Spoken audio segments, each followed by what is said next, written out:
अगर आप अपनी यूरोप ट्रिप प्लान कर रहे हैं एंड शेंगन वीज़ा को लेके थोड़े कंफ्यूज्ड है कि किस एम्बेसी से जाए या फिर कौन से डॉक्यूमेंट्स देने हैं, कैसे सक्सेसफुली शेंगन वीज़ा मिले without an agent, so this video is for you. Hi, I am Anu and welcome to my channel the Verbo Compass. और इस वीडियो में मैं आपको डिटेल्ड मैनर में बताने वाली हूँ कि कैसे आपको हैसल फ्री शेंगन वीज़ा मिल सकता है within 14 to 21 days. So without any further ado इस वीडियो को स्टार्ट करते हैं। सबसे पहली चीज़, what is Schengen visa? Schengen visa Europe की 26 कंट्रीज़ का एक कॉमन क्लस्टर्ड वीज़ा है।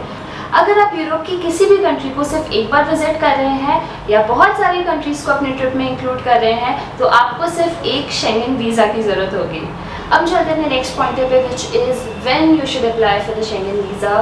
सो जब भी आपकी ट्रैवल डेट आप प्लान कर रहे हो यूरोप में, एटलीस्ट 15 to 20 डेज़ पहले तो आपको अप्लाई करना ही पड़ेगा बिकॉज उतना प्रोसेसिंग टाइम होता है। But I will say at least आप 1.5 मंथ या 1 मंथ पहले कर दो बिकॉज अपॉइंटमेंट मिलने में टाइम लगेगा। देन अपॉइंटमेंट के बाद में मुझे अराउंड 20 डेज़ लग गए थे। सो अगर बीच में छुट्टियाँ आ रही है, वीकेंड्स आ रहे हैं, ये सारे कंसिडर हो जाता है। सैटरडे संडे वर्किंग नहीं होता है। सो मेक श्योर आप इन सब चीज़ों का ध्यान रख रहे हो। स्पेशली समर्स में बहुत ज़्यादा क्योस होता है, अपॉइंटमेंट ही नहीं मिलती है। सो मेक श्योर आप इस चीज़ का ज़रूर ध्यान रखें। अब हम बात करते हैं शेंगन वीज़ा की एंट्री टाइप्स की। सबसे पहली चीज़ है सिंगल एंट्री, दूसरी है डबल एंट्री, थर्ड है मल्टीपल एंट्री। नाम से बहुत ऑब्वियस है। सिंगल एंट्री मतलब आप शेंगन एरिया में कोई भी कंट्री में एक बार आ सकते हैं और एक बार जा सकते हैं। जाने के बाद आप वापस नहीं आ सकते। It's only one single entry.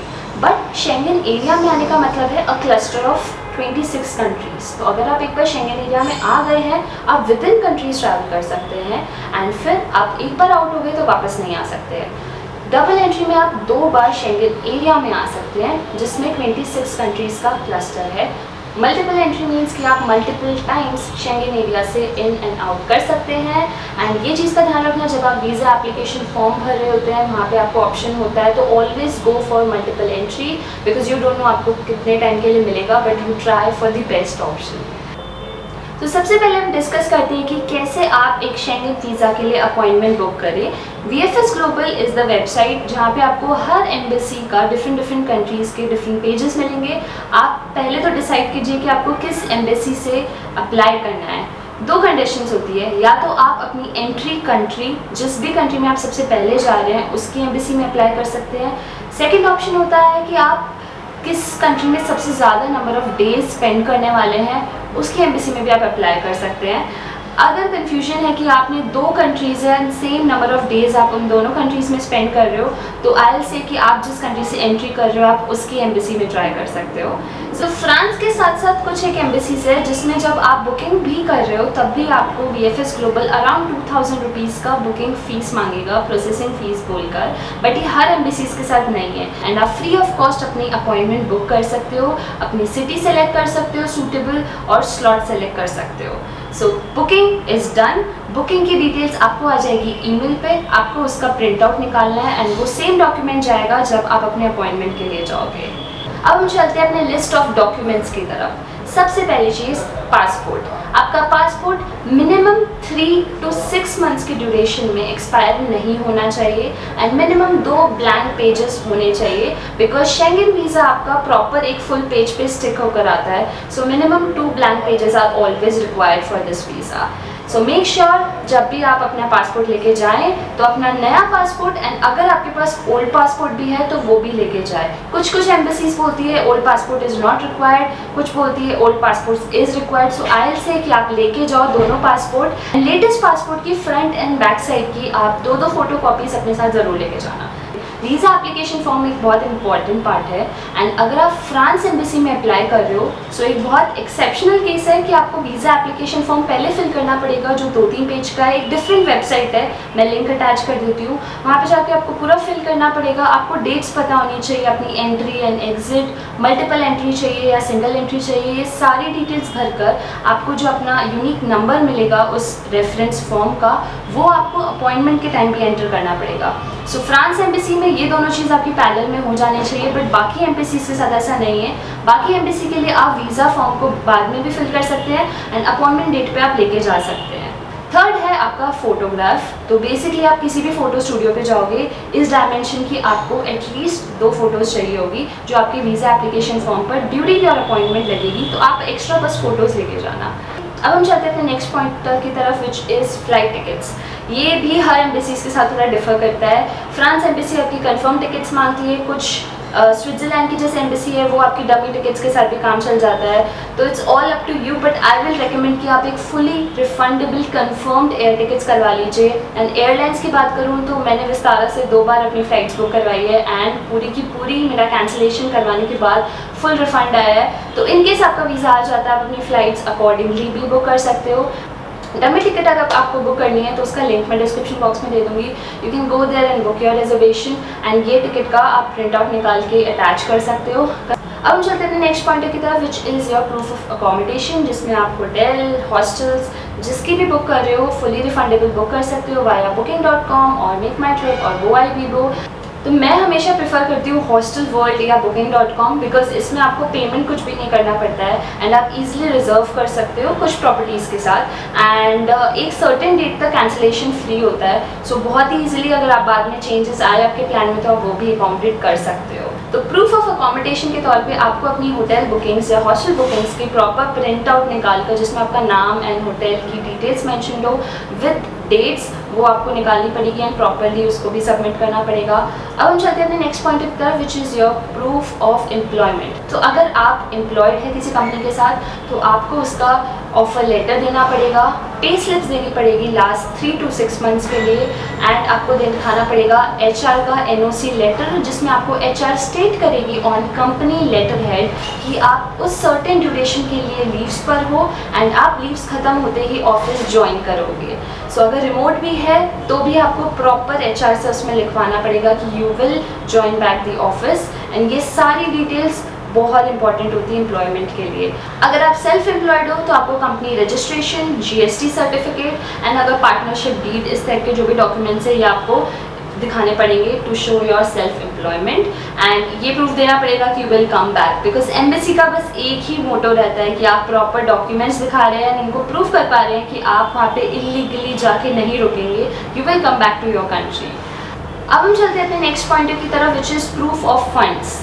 सबसे पहली चीज़ योर बैंक स्टेटमेंट जो पास्ट 6 या 3 मंथ्स, ये भी एम्बेसी टू डिफर करता है। ऑन अ सेफर साइड आप बैंक से 6 मंथ्स का प्रिंट आउट निकलवाइए एंड उस पर मैनेजर के साइन एंड बैंक का स्टैम्प होना बहुत ज़रूरी है। जो आपके डिजिटल स्टेटमेंट्स होते हैं वो कंसिडर नहीं होते हैं, सो मेक श्योर आपके पास प्रॉपर फिजिकल स्टेटमेंट हो and stamp and sign is very important. अब हम चलते हैं नेक्स्ट डॉक्यूमेंट पे, which is your ITR return for the last 3 years। तो ये प्रॉपर आपके पास रिटर्न होनी चाहिए, आप एक्नॉलेजमेंट रिसीट भी लगा सकते हैं, आई से आप पूरे रिटर्न लगा दीजिए, that will be more better. And उसके साथ साथ आपको फॉर्म 16 भी सबमिट करना पड़ेगा। सो ये 3 डॉक्यूमेंट्स हो गए आपके प्रूफ ऑफ फंड्स शो करने के लिए। अब हम चलते हैं अपने मोस्ट इम्पॉर्टेंट डॉक्यूमेंट पे, which is the cover letter, because ज़्यादातर लोग उसी में सबसे बड़ी गलती करते हैं कि वो डिटेल नहीं रखते हैं, कॉपी पेस्ट कर लेते हैं। सो आई विल से सबसे पहले you can follow some formats. मैं आपको एक फॉर्मेट की छोटा सा कॉपी आपको दे दूँगी in the description box, but don't just copy paste. Proper embassy को डायरेक्ट करते हुए आप अपना मोटिव बताएंगे जाने का, डेट्स बताओगे, कौन कौन से डॉक्यूमेंट्स आप सबमिट कर रहे हो उसकी लिस्ट बताओगे एंड सबसे इम्पॉर्टेंट पूरी आइटनरी बताओगे। सो आइटनरी में ज़रूरी नहीं है हर दिन का आप डिटेल्ड जगह बताओ, but at least day by day आप डिवाइड कर सकते हो कि इन डे आप इस कंट्री में होगे, ये विजिट करोगे, यहाँ पे आप स्टे कर रहे हो, तो एक एक्सेल बना सकते हो for your ease and day wise आप डिवाइड कर सकते हो। ये आपके पर्सनल यूज़ के लिए भी बहुत इंपॉर्टेंट रहेगा एंड कवर लेटर के लिए भी you can attach that Excel in that Word document of your cover letter, जिसमें प्रॉपर डिटेल्ड वे में आपने बता रखा है आप कब एंट्री कर रहे हो, कब एग्जिट कर रहे हो एक कंट्री से। आई नो थोड़ा सा स्ट्रेस रहता है कि जब आप अप्लाई कर रहे हो बहुत जल्दी है, बट आई विल से आप अपना पूरा रिसर्च करके उसमें लिख दो एंड जो भी आपका इंटेंशन है ट्रैवल करने का, why you want to visit Europe and why you will come back to India, उसका एक बहुत ही प्रोमिनेंट सा प्रॉमिसिंग आंसर होना चाहिए, थोड़ा यूनिक होना चाहिए। वही कॉपी पेस्ट नहीं होगा तो बेटर होगा। एंड आप कहाँ पे एम्प्लॉयड है एंड कितने साल से हैं एंड वापस कब ज्वाइन करेंगे, इन सब डिटेल्स के साथ आप पूरा कवर लेटर प्लीज़ इंक्लूड कीजिएगा, क्योंकि बहुत इंपॉर्टेंट डॉक्यूमेंट आता है। अब चलते हैं नेक्स्ट डॉक्यूमेंट की तरफ, which is travel insurance. Travel insurance आपको मिनिमम 31,000 यूरो का चाहिए होगा जो कवरेज कवर करे। एंड ये बहुत इंपॉर्टेंट होता है, not just for the sake of visa but overall अगर आपका लॉस ऑफ बैगेज है, लॉस ऑफ पासपोर्ट है या मेडिकल कंडीशंस कुछ भी होती है, सब कुछ कवर करता है। तो आपको इंश्योरेंस बेसिकली 1400-1500 से 2500 की रेंज में मिल जाएगी। बहुत सारी वैरायटी होती है जिसमें आपको आपका कवरेज भी बढ़ता रहता है। अगर आपको कुछ चीज़ें इंक्लूड करवानी है, जैसे आपको लॉस ऑफ पासपोर्ट का ऑप्शन होता है, आई विल से आप करवा लो 1000-1500 रुपये के लिए। I think it's all worth it because काफ़ी बड़े बड़े अमाउंट्स काइंड ऑफ कवर होते हैं। अगर फ्लाइट कैंसिलेशन होता है ये सब भी कवर होता है। डिजिट इंश्योरेंस आप ले सकते हो पॉलिसी बाजार से। ऑनबोर्डिंग ईजी थी बट मेरा एक्सपीरियंस अच्छा नहीं था क्योंकि मुझे ट्रैवल इंश्योरेंस में कुछ चीज़ें अपडेट करवानी थी एंड उसके लिए मुझे बहुत फॉलोअप्स लेने पड़े थे। अब हम नेक्स्ट टॉपिक पे चलते हैं which is visa processing fees. So online आपको दिखेगा 6,800 रुपीज़ या 7,000 के करीब इसका वीज़ा फ़ी है। ये आपको VFS ग्लोबल पे जब आप अपने अपॉइंटमेंट के लिए जा रहे हो तब आपको पे करना पड़ेगा। एक और चीज़, जब भी आप पेमेंट करने जा रहे हो मेक श्योर आपके पास कैश हो। कार्ड भी वर्क कर जाता है बट कभी कभी VFS ग्लोबल पे आपके कार्ड्स एक्सेप्ट नहीं हो रहे होते हैं, कुछ प्रॉब्लम हो जाती है मशीन पे, तो they ask you for the hard cash. उसके लिए इट्स प्रेफर्ड कि अगर पॉसिबल हो आप कैश ही लेके जाओ। एंड दूसरी चीज़, बॉल पार्क में आप वीज़ा फीस को 10,000 रख सकते हो। 6,800 ये हो गया। Then courier charges, then SMS charges and processing fees based on the embassies. अब हम चलते हैं अपने लास्ट सेक्शन में which is additional documents. It's not mandatory but अगर आप कुछ सपोर्टिंग डॉक्यूमेंट्स लगा देते हैं, जैसे आप कुछ क्रेडिट कार्ड स्टेटमेंट्स दिखा सकते हैं ये दिखाने के लिए कि आपका मंथली ट्रांजैक्शन कितना होता है। अगर आपके पास कोई ऐसा डॉक्यूमेंट है, जैसे कई लोग अपने घर के पेपर्स लगवाते हैं ये दिखाने के लिए कि हमारा घर है इंडिया में, so we will come back. These are optional documents for sure but अगर आप अपनी प्रोफाइल थोड़ी और स्ट्रॉन्ग करना चाहें आप ये सारे डॉक्यूमेंट्स दिखा सकते हैं। कोई और बैंक अकाउंट है जिसमें आपका पैसा दिख रहा है, आप उसका भी दिखा सकते हैं जिसमें आपका मैक्सिमम अमाउंट हो। अब हम चलते हैं शेंगन वीज़ा के लिए इम्पॉर्टेंट टिप्स की तरफ। सबसे पहली टिप और बहुत बड़ी कन्फ्यूजन भी कि बैंक में आपको कितना पैसा रखना है। इसका कोई स्पेसिफिक अमाउंट कहीं भी नहीं लिखा है बट ऑन एन एवरेज जैसे आप एक महीने की ट्रिप पे जा रहे हैं या एक हफ्ते की ट्रिप पे जा रहे हो, सो आप पर डे 10,000 INR का एक एवरेज रख सकते हैं। अगर आप 7 दिन के ट्रिप पे जा रहे हैं तो इट कम्स आउट टू 70,000 और may be you can take a buffer of 1 lakh. So इस बेसिस पे आप अपने अमाउंट ऑफ फंड्स दिखा सकते हैं। आई विल से जितना फंड आप रख रहे हैं या कैलकुलेट कर रहे हैं उससे थोड़ा अगर है आपके पास इधर उधर से तो आप ऐड कर दो, उसमें वेटेज होगा, बढ़िया रहेगा। बट कोई हार्ड एंड फास्ट रूल नहीं है बट मिनिमम आप एटलीस्ट 1 to 2 लाख का तो आप मिनिमम रखना ही। अब चलते हैं नेक्स्ट ट्रिप पे विच इज़ VFS ग्लोबल। जब आप अपॉइंटमेंट ले रहे हो आपको बहुत सारी एडिशनल चीज़ें दिखाएगा कि अगर आपको एडिशनल सर्विसेज चाहिए, अगर आपका ये पूरा प्रॉपर लाउंज सर्विसेज होता है, वेटिंग एरिया होता है, कुरियर फीस होती है, SMS फीस होती है। तो 2 चीज़ें तो आप इम्पॉर्टेंट रखना which is SMS and courier fees. एक और अमाउंट है जो VFS ग्लोबल वाले आपको डेफिनेटली एडिशनली ऐड कर देते हैं विच is your courier security charges for your passport. Basically जब आप पासपोर्ट कुरियर करवाते हो अगर उस बीच में पासपोर्ट को कुछ हो जाता है उसके लिए एक अमाउंट होता है as an insurance but I don't think so it make sense. अगर आपका पासपोर्ट खो चुका है तो you have to issue a new one. So आप ये स्पेसिफिकली उनको बता देना बिकॉज ये बाय डिफ़ॉल्ट ये चार्जेस ऐड कर देते हैं। तो आपको कुरियर चार्जेस पर लेने हैं, आप पिकअप भी कर सकते हो, it's up to you. And second is SMS जिसमें आपको बस अपना ट्रैक होता रहेगा कि आपकी प्रोसेसिंग शुरू हो गई है, एम्बेसी के पास जा चुका है, it's out of delivery. Visa का स्टेटस आपको पासपोर्ट मिलने के बाद ही पता चलेगा। आपको पासपोर्ट पे या तो स्टैंप लगा हुआ आएगा या आपको लेटर आएगा ऑफ रिजेक्शन। आपको SMS के थ्रू वीज़ा आपका रिजेक्ट हुआ है या एक्सेप्ट हुआ है ये नहीं पता चलेगा बट आपको सिर्फ उसकी प्रोसेस कहाँ तक पहुँचा है वो पता चलेगा। तो आप इन चार्जेस का जो VFS आपको ईजिली नहीं बताता है ध्यान रखना। एंड टू बी ऑनेस्ट आपको पूरे लाउंज की कोई ज़रूरत है नहीं, आपको थोड़ा बहुत स्पेशल ट्रीटमेंट मिलता है बट आपका जो अपॉइंटमेंट डेट होता है उससे आपको हार्डली 1 से 1.5 घंटा लग सकता है। एंड कभी कभी वर्स्ट केस में आई विल से कि किसी को आधा दिन भी लगा है अगर कोई डॉक्यूमेंट का प्रॉब्लम हुआ है तो वर्स्ट केस है but I think it's okay. जो नॉर्मल स्पेस है काफ़ी ब्रीदेबल, आपको वॉशरूम्स एंड AC वगैरह वैसे भी मिल जाएगा बाय डिफ़ॉल्ट। मैं जैसे दिल्ली में गई थी एंड दिल्ली में मेरा अपॉइंटमेंट था तो इनकेस आप कोई फ़ोटो कॉपी भूल गए हैं तो दिल्ली के मेट्रो के ऊपर आपको शिवाजी मेट्रो के ऊपर आपको एक्चुअली बहुत सारी शॉप्स मिल जाएंगी। ये मैं सिर्फ स्पेसिफिक लोकेशन के लिए बता रही हूँ, आप वहाँ पर जाकर फ़ोटो कॉपीज़ निकाल सकते हैं अर्जेंट बेसिस पे। एक और इम्पॉर्टेंट बात कि जब भी आप अपने अपॉइंटमेंट के लिए जाओ, अपने बैग में लैपटॉप या hard disk and pen drive ये सब मत लेके जाना। आई से सिर्फ आप अपने डॉक्यूमेंट्स लेके जाना, फ़ोन हार्डली, एंड अपना एक पेन लेके जाना, बिकॉज इसके अलावा आपको लॉकर में रखवा दिया जाता है कई बार। सो ऑन फोर्सीन आपको फालतू में लॉकर के और पैसे देने पड़ेंगे, इससे बढ़िया है कि आपसे अपने डॉक्यूमेंट्स लेके जाओ। नेक्स्ट हम बात करते हैं वीज़ा की दो इंपॉर्टेंट चीज़ में। वीज़ा एक होता है आपका वैलिडिटी, तो आपका वैलिड वीज़ा हो सकता है आपको 1 मंथ के लिए मिल जाए, 2 मंथ के लिए मिले या 6 मंथ्स के लिए मिले। It will totally depend on the embassy, आपके हाथ में नहीं होता है। आप अपना प्रपोज करते हो प्लान कि आप इतने दिन के लिए जा रहे हो, एम्बेसी वाले आपको बफर में 2-3 दिन और ऐड कर देते हैं हार्डली, एंड आपको दे सकते हैं, या एम्बेसी वाले आपको बहुत जेनरस होकर लंबा टाइम भी दे सकते हैं। बट एक होता है आपका वैलिडिटी एंड दूसरा होता है आप कितने नंबर ऑफ डेज स्पेंड कर सकते हो। सो फॉर एग्जांपल मुझे मिला था वीज़ा 1 मंथ के लिए, बट उसमें सिर्फ 20 डेज़ मैं यूरोप के शेंगन एरिया में रह सकती थी। सो वैलिडिटी आपकी ज़्यादा हो सकती है, बट नंबर ऑफ डेज़ का एक लॉजिक होता है 90 डेज़ इन 180 डेज़।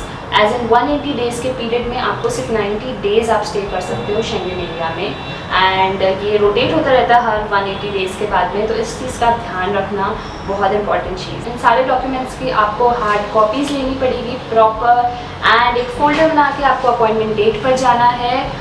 आपको एंट्री में आप जैसे मिलोगे, आपका अपॉइंटमेंट लेटर जो आपका है मिला है उस ड्यूरेशन का वो चेक होगा, तो वो इम्पोर्टेंटली सबसे ऊपर रखना, एंड उसी से आपको एंट्री मिलेगी, आपका टोकन नंबर आएगा, आपको अपने सारे डॉक्यूमेंट्स दिखाने हैं, एंड आपको वहाँ पे अपना फिंगरप्रिंट देना पड़ेगा, एक फ़ोटो खींचेगी, and then you are good to go. अगर आपका वीज़ा रिजेक्ट हुआ है तो आप एक्चुअली, अगर आपको पता था कि इस रीज़न से रिजेक्ट हुआ है, आप नेक्स्ट टाइम अपील कर सकते हैं और अपने डॉक्यूमेंट्स फिर से दे सकते हैं, बट इसकी भी कोई गारंटी नहीं है कि अपील में वापस सही हो जाएगा। So it's totally your luck, good luck, and I hope this video was helpful to you. अगर आपको लगता है मैंने कोई चीज़ मिस की है, you can just comment down. अगर मैंने कोई चीज़ थोड़ी गलत या आगे पीछे बोल दी है इन टर्म्स ऑफ नंबर्स और documents, feel free to correct me in the comment section. हम मिलते हैं अपने नेक्स्ट वीडियो में, जिसमें I will be travelling to Spain and I have a 1 month long Europe trip, and next videos will be based on that. So हम मिलते हैं अपने नेक्स्ट वीडियोज में, तब तक के लिए tata bye, and don't forget to like, share and subscribe, hit the bell icon. तब तक के लिए सी यू।